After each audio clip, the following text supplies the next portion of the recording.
to welcome all of you to Carnegie, and I'm especially delighted to have the opportunity to introduce this afternoon's speaker, Ambassador Rich Verma, who's doing a superb job of representing U.S. interests in India. As many of you know already, Rich's professional accomplishments are as impressive as they are varied. We served together in the State Department under Hillary Clinton when Rich was Assistant Secretary for Legislative Affairs. He's also served in the U.S. Air Force and in senior positions on Capitol Hill, at the National Democratic Institute, and in the private sector. As impressive as Rich's professional accomplishments, I think even more impressive in a town, Washington, D.C., that these days is noted oftentimes for its nastiness and conflict, is the universal respect in which Rich is held for his skill and his decency and his integrity. Rich is off to an exceptional start. In the 3 months he's been in India, I think he had barely unpacked his bags when he had visits in quick succession from Secretary Kerry and then President Obama, the president's second visit during his term in office to India, which is another first in U.S.-Indian relations. And those visits and the high-level attention in both capitals to our partnership is a reflection of the significance of U.S.-Indian partnership and of the unusually deep bipartisan roots for that partnership in both our capitals. So I look forward very much to Rich's thoughts today on the U.S.-Indian partnership and most importantly on how best to realize the promise of that partnership. And after Rich's opening remarks, my wonderful new colleague at Carnegie, Ashley Tellis, I'm the new one, not Ashley, will lead a question and answer session. And so, ladies and gentlemen, it truly is an honor for me to introduce my friend and a wonderful ambassador, Rich Verma.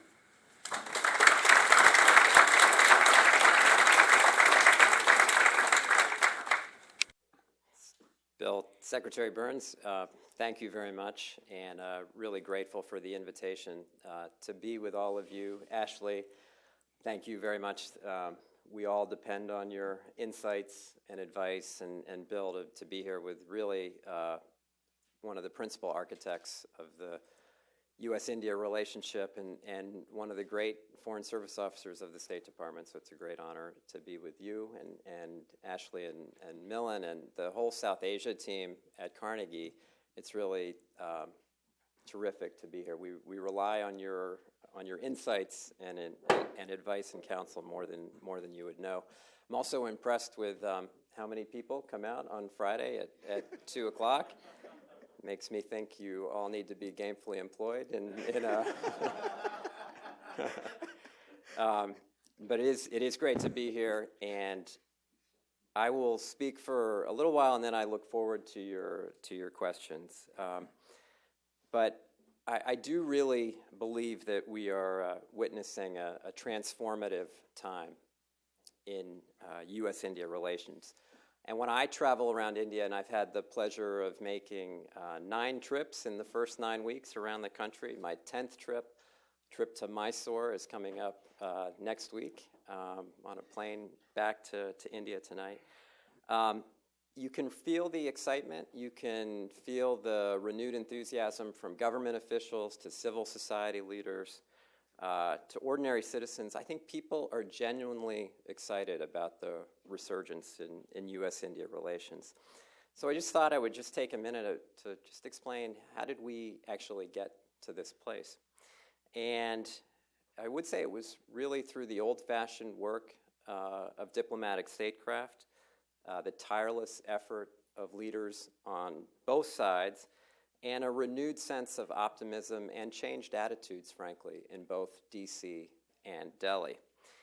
I would say that it's especially rare for the leaders, the heads of state, to come together twice in a 5-month period and agree on an expansive and ambitious set of initiatives and programs and activities. But that's exactly what happened, and that's why we have such a strong wind at our backs. The September visit of Prime Minister Modi, and I think it's important to go back 6 or 7 months to that September visit, because that did help us begin to break the deadlock in a few key areas. For example, the Civil Nuclear Contact Group was launched and took on the long-standing differences that we've had on the tracking of nuclear materials and on liability.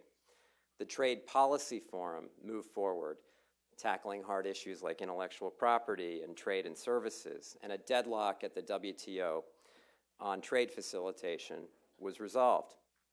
The Defense Policy Group and Undersecretary Kendall's team from the Pentagon met repeatedly with their Indian counterparts to move forward with 6 different initiatives under the Defense Technology and Trade Initiatives and agreed to another 10-year defense framework agreement. And on DTTI in particular, there were some real doubts as to whether we could actually go forward on co-production and co-development. And even a year ago, if you would have said we're going to announce 6 projects, people would have said that's not possible.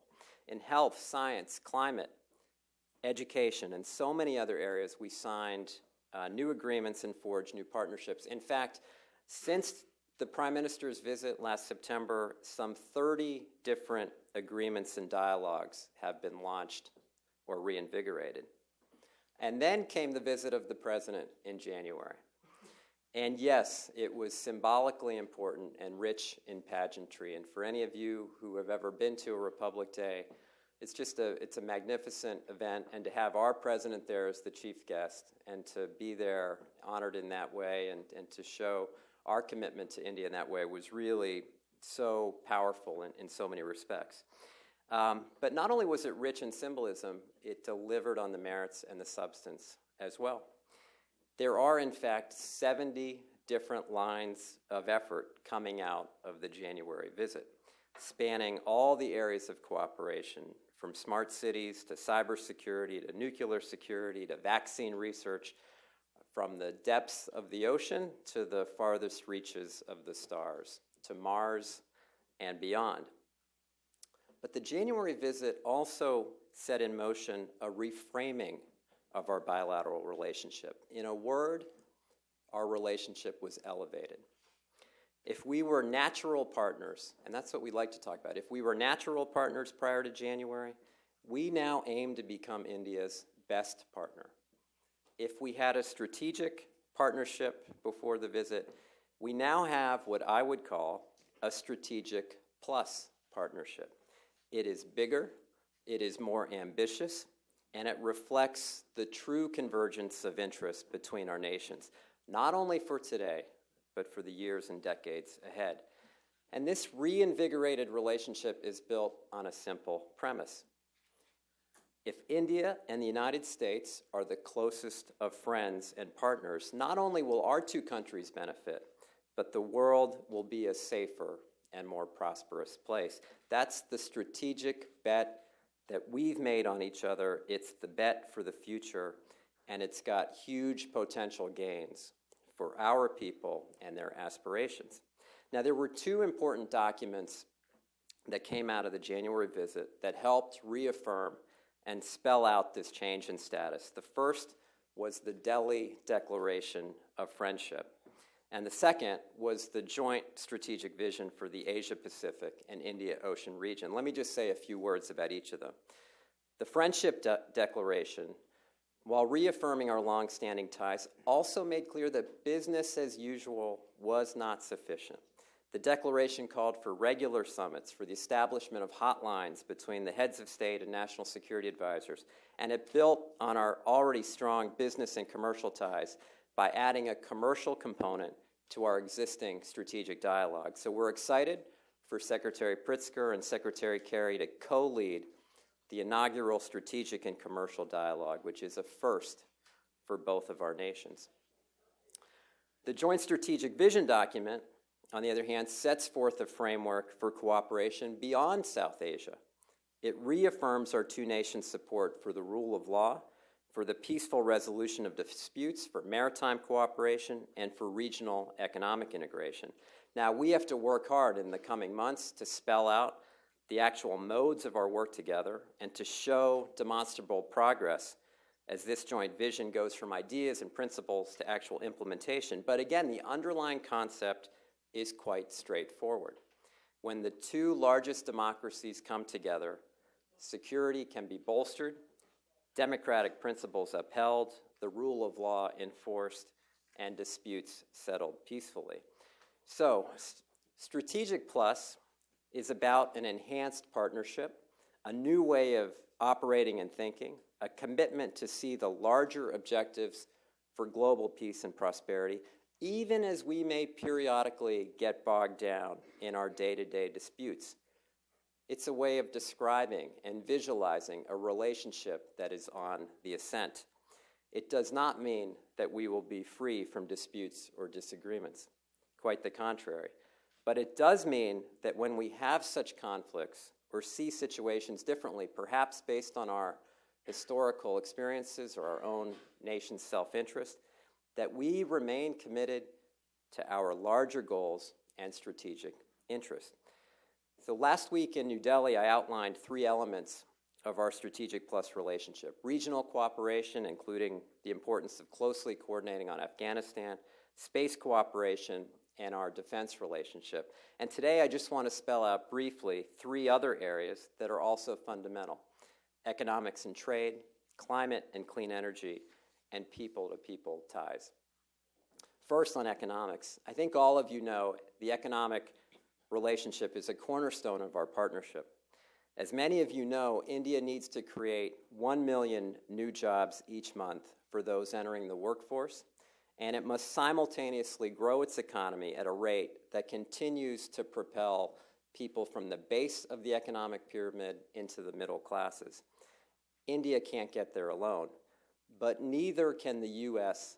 power the global recovery on its own. The fact is, we need each other. Bolstering our economic trade relationship is good for business, good for our collective growth needs, for job creation, and ultimately will pull our 2 countries closer together. Greater economic security is also a source of national security. That's why we are committed to increasing our 2-way trade levels from $100 billion to $500 billion.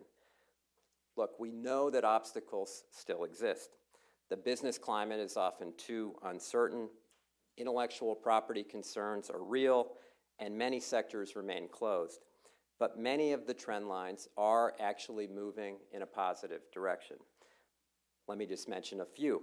The Indian Parliament recently passed an increase in foreign direct investment and insurance during its current session, and there are several other legislative reforms in the works. In December, the government of India released its first ever draft of a national intellectual property rights policy. They allowed all stakeholders, including the U.S. government and American industry, to provide input on the policy. For the first time in more than 4 years, we convened the Trade Policy Forum, where the U.S. Trade Representative met with his counterpart while leading a delegation to New Delhi. And on the eve of the President's visit to New Delhi, we signed a bilateral joint declaration of intent for information and communications technology cooperation, which will help enhance the trade in goods and services, investments in the IT sector. This sector, if trade and investment are not limited, has the potential to become a $400 billion market. And what's promising about each of these initiatives is that there was follow-up after the President's visit. And we're also working hard to assess the prospects of moving forward on a bilateral investment treaty. As many of you know, a high standard bit would further enhance investor confidence. We also intend to be better aligned with where India is headed. So we know we can be critical partners in supporting India's Make in India initiative, Digital India, Clean India, Smart Cities, and so much more. Our companies and our innovators want to be part of India's growth story. So as the Indian government does the hard work of implementing economic reforms and removing barriers to trade and investment, it will allow U.S. companies to play a more active role. And increasingly, and this is a good news story, India's companies are helping to power America's growth and job creation. And you can be sure that we will continue to sell the attractiveness of investing in the U.S., as was done this past week at the Select USA Summit, where nearly 80 Indian companies were represented. So second, let me turn to climate and clean energy, which is another important priority for us. And the Prime Minister and the President agreed to support India in meeting its renewable energy goals by enhancing clean energy and climate cooperation. Now, all of you, I think, are aware of India's environmental challenges, its climate challenges, and as Secretary Kerry likes to say, the solution to climate change is energy policy and clean energy, and we are doing a lot in this sector, and I think it's really one of the most exciting and important pathways that we have together for the future, and India has set these aggressive targets on solar and wind and on nuclear. Since the President's visit, we launched the bilateral India Clean Energy Finance Forum, and this forum mobilizes private sector stakeholders in financing in an effort to expand clean economic development and global climate change. Over 40 industry leaders from India and international financial, investment, and renewable sectors, as well as government policy experts, met in February, and we're expecting an initial set of policy recommendations by May of this year. We're also working on clean air together as well. And the President and Prime Minister agreed to partner on the U.S. EPA Air Now International Program, which this is a program that disseminates air quality data to enable the public to reduce exposure to harmful levels of air pollution. This is a critically important program that will help improve health, lower health care costs, and draw in outside investment. And I'm optimistic that we can help India achieve its goals in improving its air quality. Third and finally, let me just say a word about people-to-people ties. People have asked me, can you have a strategic partnership, a strategic plus partnership that focuses on the people-to-people, on the micro level, on what's happening on the day-to-day? And my answer is we can and we must focus on the people-to-people. And the fact is, the rich fabric of connections between our two countries is extensive, it's well known, and frankly, the people have outpaced the governments in many respects. There are now over 3 million Indian Americans who have contributed to every facet of American life. There are over 100,000 Indian students studying here and more on the way. And in India, too, Americans are playing an essential role in medicine and science and technology and in helping to power India's growth and improving the lives of ordinary Indian citizens. I saw this firsthand when I was recently in Calcutta, where a few courageous American innovators started a business for women who had been victims of sexual trafficking. Using the fabric from saris that had been discarded, the women convert the material into purses and handbags and accessories that are now being sold in department stores in Europe and the United States. These women now have a future brighter than they ever would have before. I also saw firsthand how just a few US dollars could go a long way in having an impact, and in this case, providing an education and a new start for young people. And it was in Hyderabad where I was honored to inaugurate a program for young students, many of whom were the former victims of child trafficking or otherwise abandoned on the streets. Now, they were receiving English language training and participating in after-school enrichment activities with funding from the U.S. government in a program called the English Access Micro-Scholarship Program. So these are small, often untold stories about how our partnership can make a huge difference for so many. And this is a critical line of work for us, and it represents the future, and it's very much part of our Strategic Plus framework. So what are the challenges as we move ahead? You know, my friend, the Foreign Secretary, Jaishankar, gave a speech in New Delhi last week, and in that speech, he wisely counseled that we need to be cautious about overstating progress and raising expectations. And I agree with that sentiment. And it's natural that two dynamic countries like India and the United States will not always have the same approach. And as Ashley wrote a few weeks back, we need to understand that the partnership can often be about, quote unquote, unity in differences. And we need to be prepared for these differences and be prepared to adjust our approach if necessary to keep moving forward. So we're going to be patient and flexible, and we're going to exercise our mutual understanding to get where we want to go. But let me just give you one example of how I think this can work. and that's our contact group on civil nuclear cooperation, which is an excellent example. The contact group's work did not stop with the president's visit.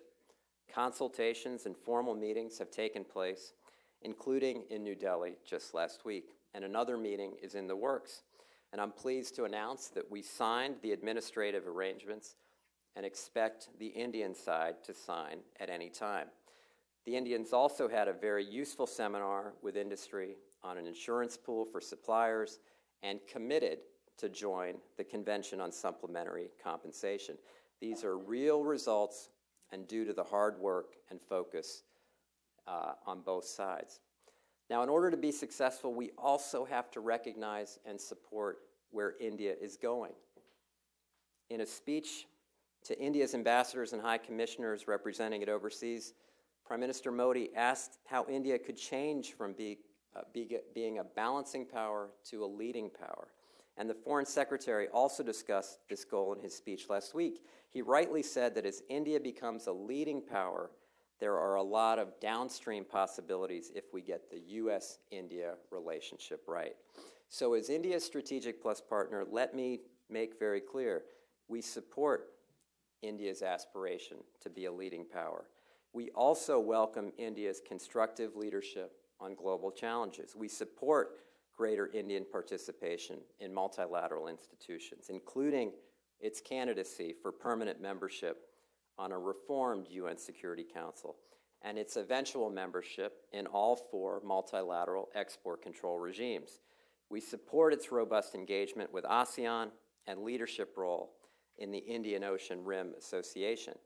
We've seen that India can be a valuable partner in multilateral institutions. We can now work towards civil nuclear cooperation today, for example, because India implemented IAEA safeguards for their civil nuclear program, including the additional protocol. India also demonstrated its leadership by upholding and supporting the July 2014 UN Convention on the Law of the Sea delimitation of the maritime boundary in the Bay of Bengal. Now, these are actions of a constructive and responsible global partner that represents a rules-based system. But we won't always agree. We were disappointed, for example, by India's support this week for the attempt to strip benefits from UN staff in same-sex relationships. We will continue to support the rights of LGBT individuals in India, in international institutions, and around the world. So in closing, I think it's fair to say we've got a big agenda and big goals for this partnership. We're focused on finding creative, realistic ways to move them all forward. We've even started a joint implementation working group with our partners at the Ministry of External Affairs to make sure we're consistently moving forward in all the areas since the President's visit. Now, as I've noted, our leaders recognize that a robust U.S.-India partnership can be a force for greater peace, prosperity, security in the world, and I think all of us in this room recognize it, and most people in India do as well. But from my time in Delhi, I can also tell you that I've seen that there is a broader strategic and economic debate going on about whether India should focus globally or whether it should focus inward and limit its foreign policy to the region. There's also a debate going on about speech and rights and openness. And to be fair, these are the debates that are a hallmark of a democratic society, and we have similar ones here. So as we move forward, we will need to manage our expectations. We have to be cognizant of the speed and the pace and the scope of our initiatives. We have to prioritize. And when we disagree, we will do so with respect, in a spirit of partnership, and an appreciation for the immense value and promise of our relationship. And if we continue to move forward on such terms, there will be few limits to how far we can advance and how much we can achieve in the years and the decades to come. Thank you very much. Appreciate it.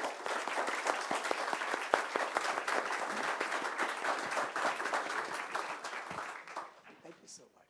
That's wonderful. Thank you. Well, let me start the proceedings for the balance of the program by echoing what Deputy Secretary Burns said at the beginning. to thank Ambassador Verma again for coming to Carnegie. As you know, he is in Washington for the Heads of Mission meeting, which has just concluded, and he's literally out of the door getting ready to go back to Delhi. So it was extremely generous of him to come and spend time with us. My role this afternoon is really to be a traffic cop, just to keep the proceedings under control. And I want to give an opportunity to the largest number of people present today to ask the ambassador questions. So I would request you, when you raise your hands and are called upon, to be as brief as you can in the questions that you ask, so that Ambassador Verma can answer the largest number of questions we have this afternoon. So I will simply call on people as I recognize them. Sanjeev. Mr. Ambassador, very nice to see you back in Washington. My name is Sanjeev Joshipura, and I run SJ Consulting, which is a US-India consulting firm focused on business and public policy issues. The recent Indian budget, I think it's fair to say, received mixed reviews. The general consensus of opinion was that there were some good initiatives in the budget, but overall, it missed the chance to really address what some might call big bang reforms, or the need for big bang reforms. Arun Jaitley, the Indian finance minister, recently gave an interview to the Wall Street Journal where he said that in a big democracy like India, you can't expect big bang reforms to happen overnight. It's going to take time, and it's going to be a deliberate process. My question for you, sir, is what is the US view on specifically the pace, not the direction, but the pace of Indian economic reforms? Thank you. Look, I think what we don't do enough is to step back and look at how far we've come in a relatively short period of time. I think if you just go back 10 years and look at the two-way trade numbers, they were, somewhere between 10 and $20 billion. And if you look at where they are today, they are over $100 billion and climbing. If you look at defense sales, even 5 years ago, they were virtually zero, and today they're over $10 billion. If you look at the sectors that were closed even 5 years ago, set aside the recent advance on insurance, but there's been progress on defense, there's been progress in other areas.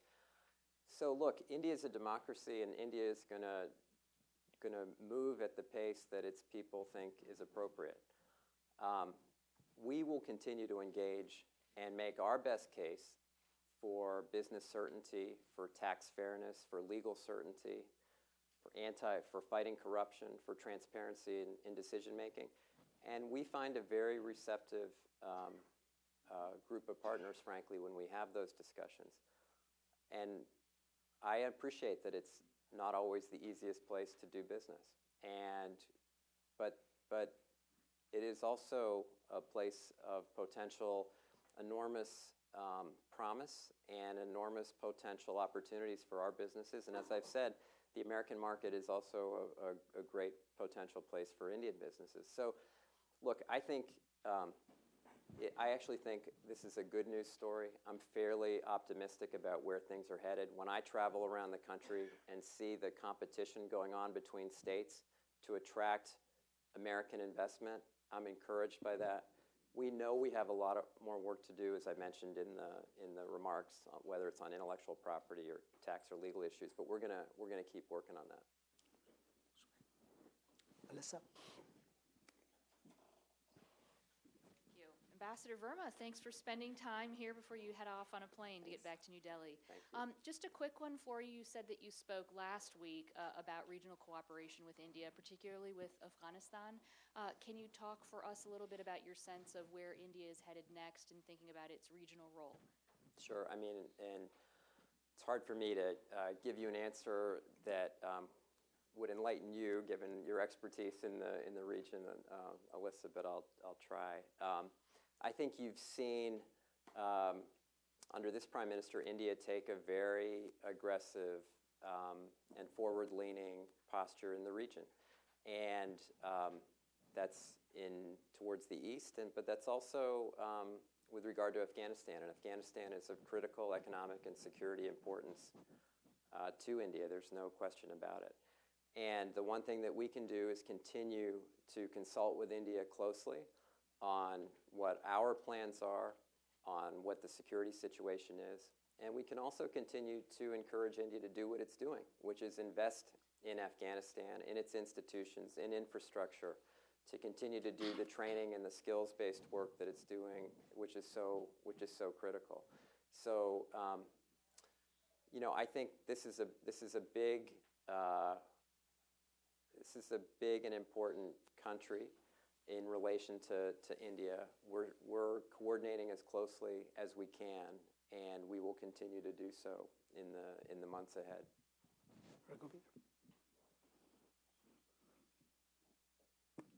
Thank you very much. Raghubir Goyal, journalist with India Globe in Asia Today.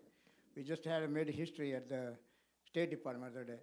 Mr. Ambassador, you made history, and Indian Americans are very proud of you. First Indian American to be the U.S. ambassador to India.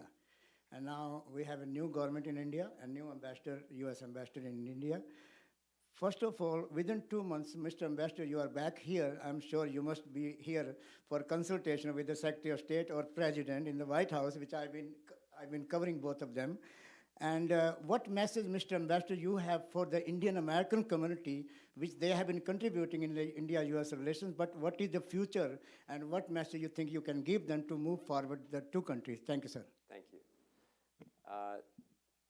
So thank you for the comments. And look, I would just say that, my story is built on the hard work of a lot of other people, particularly my parents. But my story is also not a unique story in that it's a very American story, and it's an immigrant story. And that is the great promise that this country still holds. The odds that I would be going back as the U.S. ambassador when my parents showed up here in the 1960s with a few bucks and no friends, no family, is really, the odds are so small. But again, it's what this country is all about. The Indian American population, I don't have to tell you, their contributions, whether it's in health or science or politics, are fairly dramatic and important. And they played a huge role in the civil nuclear agreement. I was proud to go to Calcutta with my friend Swadesh Chatterjee and help launch his book that talked about the role of the Indian American community in that regard. And they will continue to be important in elevating the partnership. I'll also say one thing that I don't think we say enough about, which is that the Indian American community, and I would say the South Asian American community more broadly, needs to be a voice for those people that don't have a voice. We presume that all Indian Americans and all South Asians have elevated to a level of professionalism and doctor and lawyer and engineer. I think, frankly, my parents still wish I would go to medical school and become a doctor. But the fact is, not everyone has made it, not everyone is making it, and not everyone always gets a fair shot. And I think I'd encourage the community to stand up for those people whenever they can. Any consultations that you are here for? Yeah, as Ashley said, it is a consultation palooza. We are here nonstop. Talking about India. We're here for the Chief Emissions Conference. People are very excited about as I described it, the ascent in U.S.-India relations. There are more people coming to New Delhi than I think we've witnessed in a long time. When I came to Washington, there are more people that want to see me, not because of me, but because they want to make sure we understand their particular priority as it relates to the partnership. So that's a good thing. Thank you, sir. Welcome. Thank you. Right here, please. Hi, my name is Rick Torres.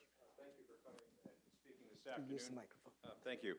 I represent the National Student Clearinghouse. We're a nonprofit working in education in the United States. And I wonder if you could give me a couple of thoughts about the ecosystem, the education ecosystem in India, and the top 2 or 3 things that you see in the near term to help really elevate the education process and the training and skilling process and collaboration between the U.S. and India.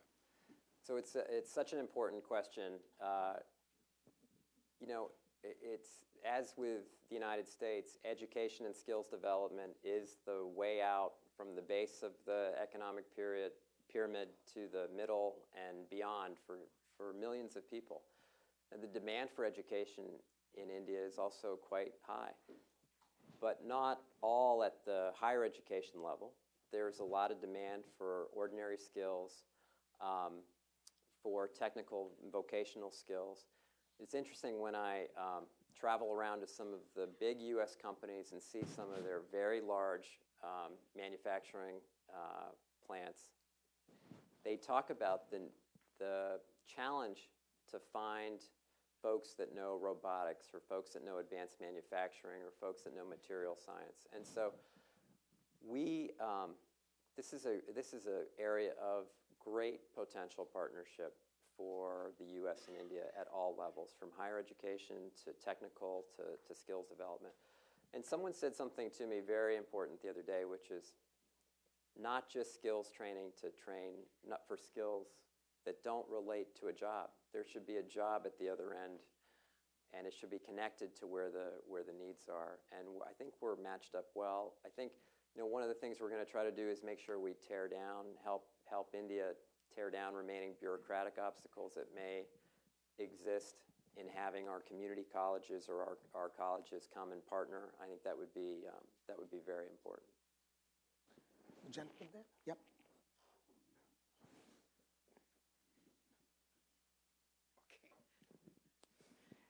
Thank you very much, Mr. Ambassador.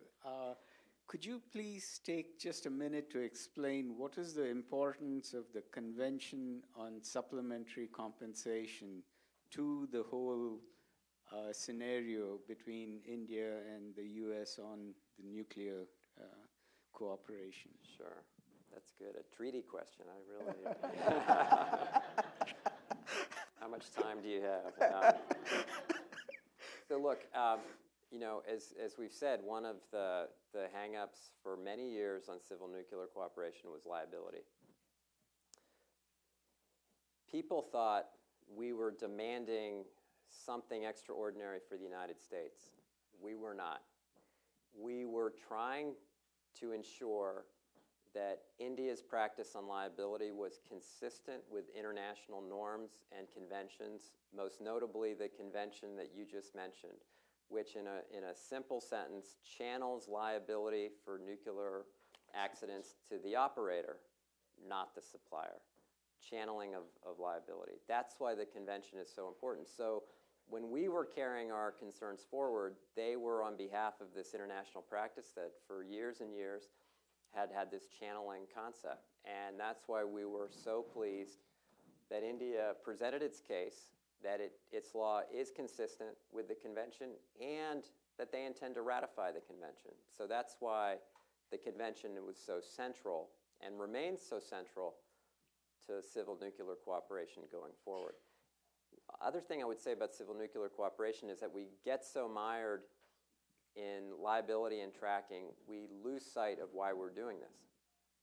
This is about trying to provide electricity in a non-carbon intensive way to 300 million people that currently do not have access to electricity or not connected to the grid.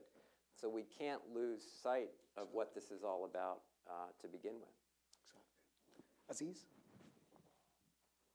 Ambassador, it was wonderful spending considerable time with you yesterday, but I'm never exhausted of all my questions. Oh, no.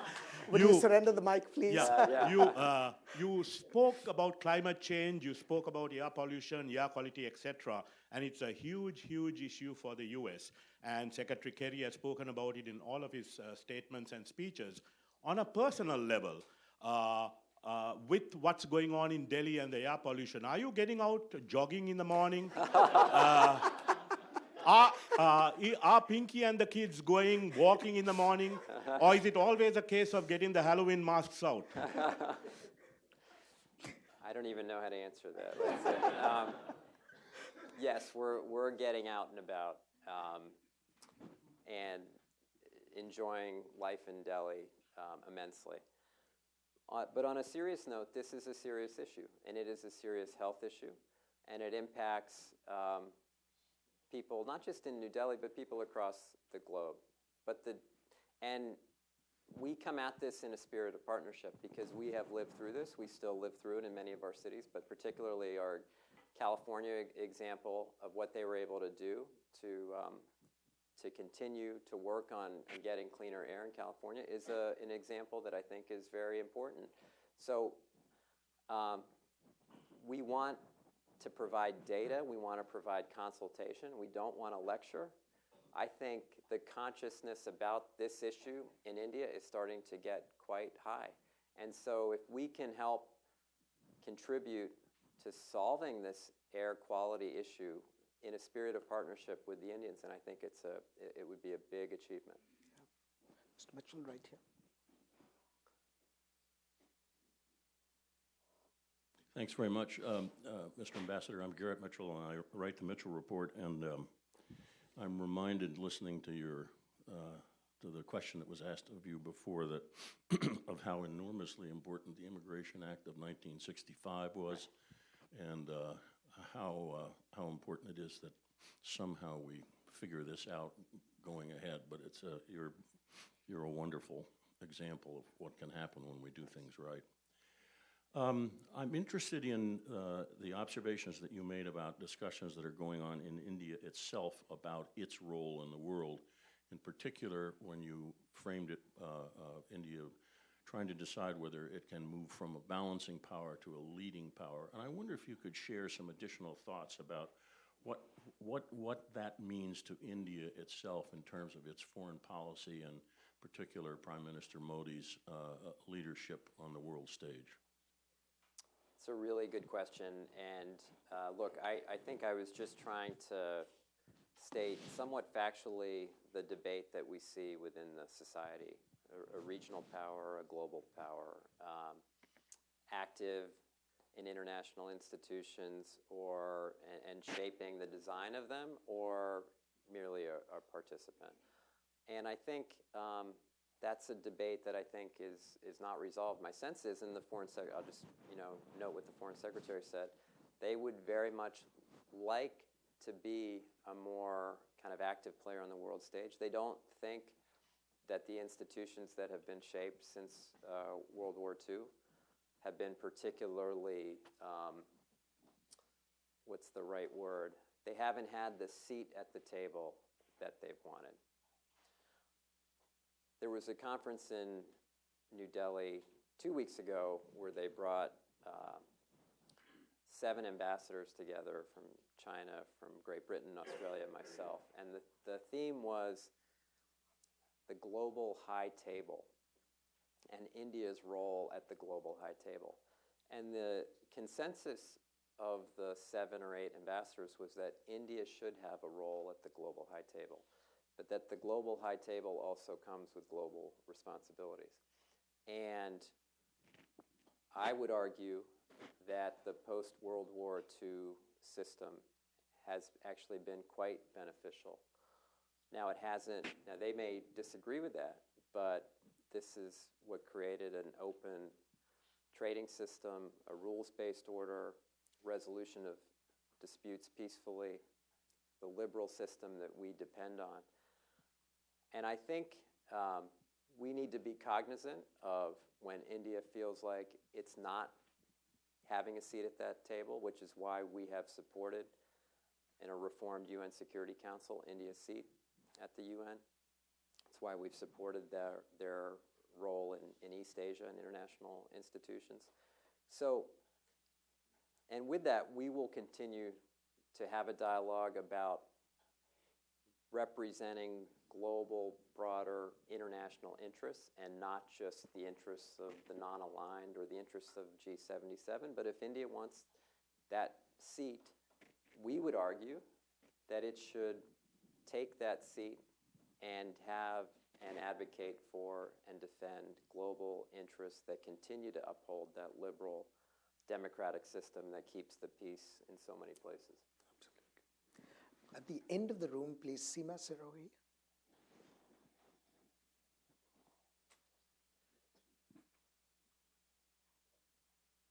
Ambassador Verma, I'm Seema Sirohi. I write for the Economic Times and a think tank in Mumbai, Gateway House.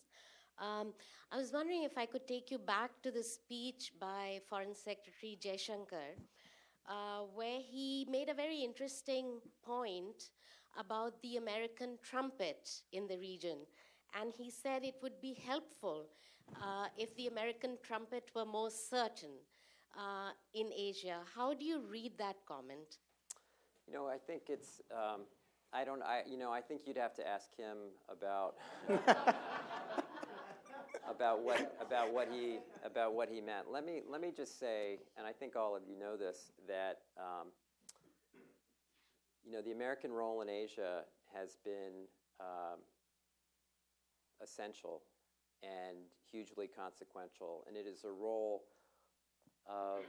that has involved the enormous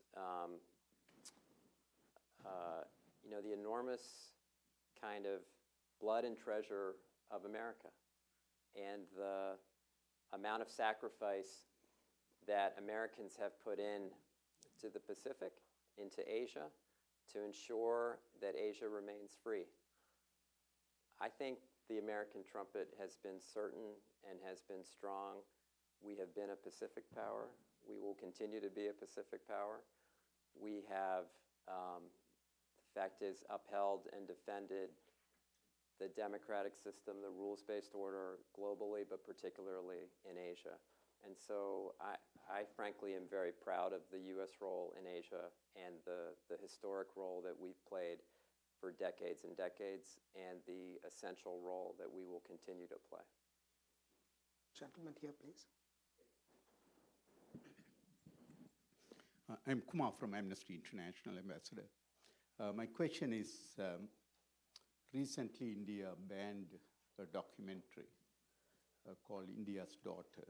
Basically, that was about sexual violence against Indian women. Especially, it was centered around the young woman who was killed 2 years ago in Delhi. Have you raised any meaningful objection to that? Because this is purely a freedom of expression issue. If not, is there any hesitancy why you don't want to raise? Thank you.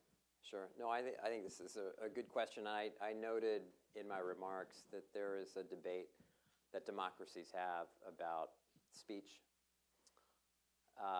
Look, the issues that we engage with them on are the full panoply of issues, from the strategic to the human, including on girls' and women's safety, on gender-based violence, and we'll continue to raise those issues. Those are critically important part of our agenda.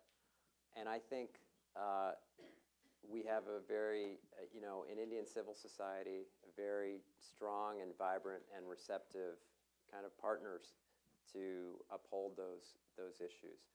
And I think the Prime Minister has himself said some very important and progressive things on women's and girls as well. On the issue of whether a particular film gets banned or not, this is an issue for the people of India to resolve. And just like in the United States, when we have these same issues come up about what's hate speech, what's regulated speech, what's free speech, this is, again, a hallmark of a democratic society, and I or any other ambassador couldn't possibly kind of tell them how to resolve it, but we know how we would resolve it here, and we'll continue to engage on the importance, as I said, of women's issues, on the importance of openness, the importance of transparency. David? David Sedney, formerly with the Defense Department. First of all, thank you very much, Ambassador Verma, for taking on the burden, because I know it's a burden and a sacrifice as well, and we are very well served by your doing that. I'm just back from China, actually courtesy of Carnegie, where I had a chance to engage with Chinese strategic thinkers. And I'll have to say, they see the U.S.-China relationship, or the U.S.-India relationship, very differently than you describe it. They see it much more in the terms, and they actually cite him, one of your predecessors, Ambassador Robert Blackwell, as something that is aimed at containing and confronting China as its key geopolitical strategic driver behind all the other trappings of democracy, et cetera. I don't I don't believe this, I contested it, but that's their view. So what would you say to those Chinese who see the U.S.-India relationship as a threat to China? Sure. Thanks, David, for the question. Look, I've said this many times, and others have said it from the American government as well, which is, the U.S.-India relationship stands on its own, not directed at any third country, and that a close U.S.-India relationship is not only good for the two countries, but good for the region. Now, the India-China relationship, the U.S.-China relationship have interestingly some similar aspects, built around cooperation and competition, built around a lot of economic interdependence, but also built around some security and human rights concerns. And in the U.S. case, when we have those concerns, we raise them. And I'm pleased to note that when the Indians have those concerns, they raise them with the Chinese as well. And so there is a robust dialogue taking place on those issues. But look, our partnership with India, I think, really does stand on its own.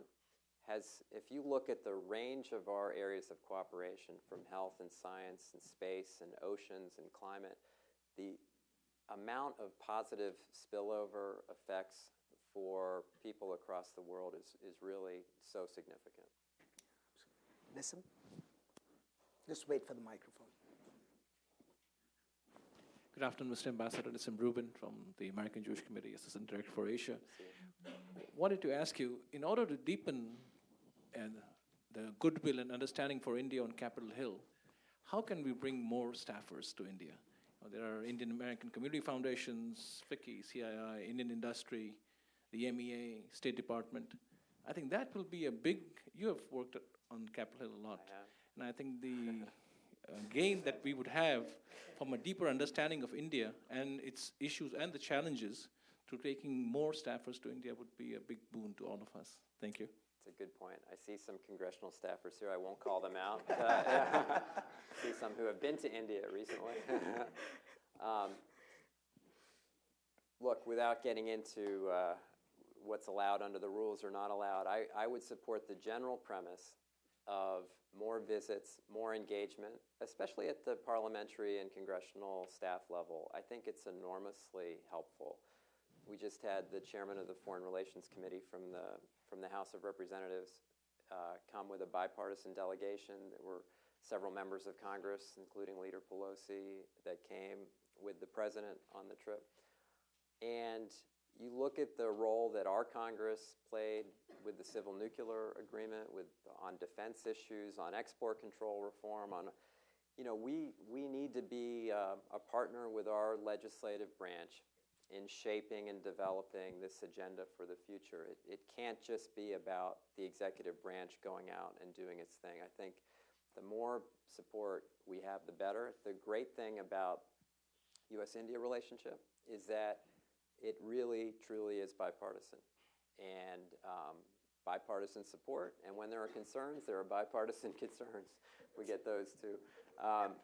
But no, I take your point, and we'll be looking for those opportunities in the future. I'm going to take one last question of the gentleman there who raised his hand.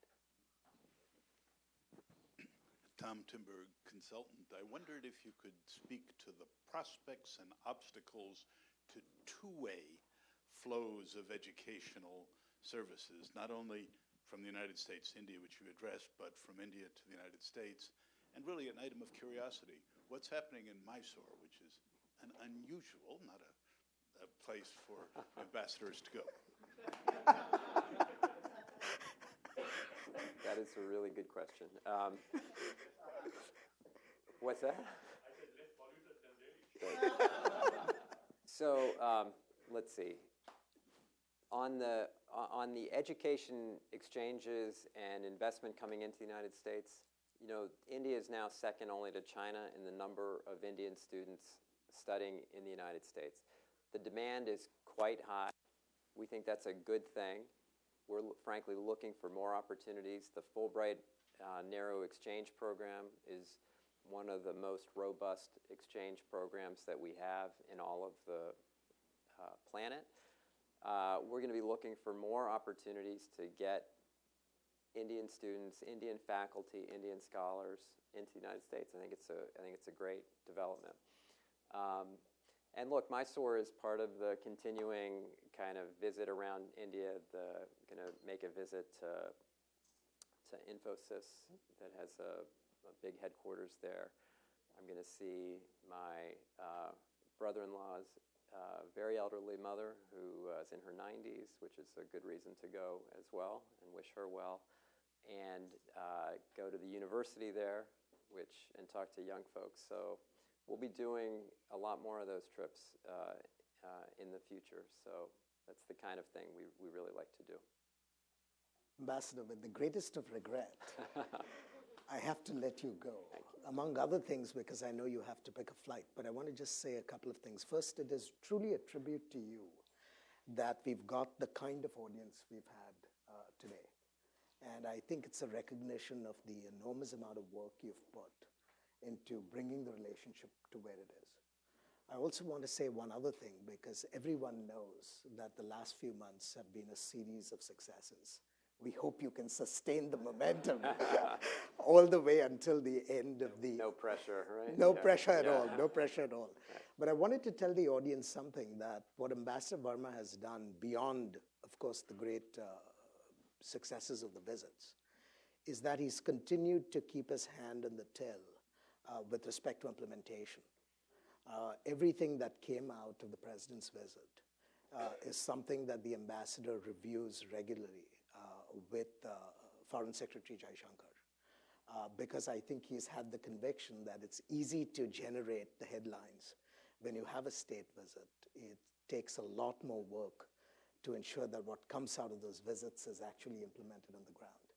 So I hope as you go through that process, you continue to retain your optimism. I will. Let me say one thing about that, Sure. though, which is the one thing I'm so encouraged and really honored to be a part of is that we do have such a tremendous team of people working on these issues, not only in India, but here in Washington, across the interagency, at the National Security Council. In India, in Delhi, and in the consulates, we are blessed to have almost every part of our government, from defense to commerce to you name it, they're there.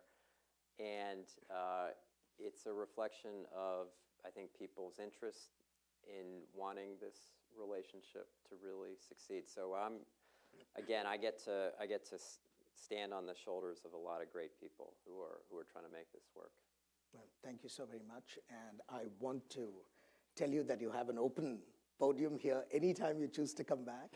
And we look forward to seeing you soon with hopefully another iteration of good news on where the relationship has gone. So, and thank you all very much for coming here as well. Thanks so much. Thanks so much. Hey, good to see you too. How are you doing? Thanks. Great.